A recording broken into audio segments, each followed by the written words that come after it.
Saya sudah bilang, ya, bukan hanya polisi di Polda, Kapolri bila perlu, ya. Te llamo para que vaya a recoger las paelleras. Y me acuesto en su, ya para abrir el restaurante que era el arroz. Y me llama el cocinero. Risita, ¿qué? Ve por la paellera. Venga, que a las 2 de la tarde ya están aquí. Miren, bañador. En las chanclas. Todo despeinado porque no me dio tiempo nada ponerme las chanclas y el bañador. Voy a la playa, había subido la marea. Eso.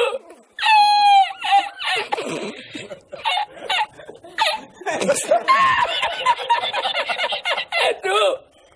¡Había subido la marea y encontré una paella!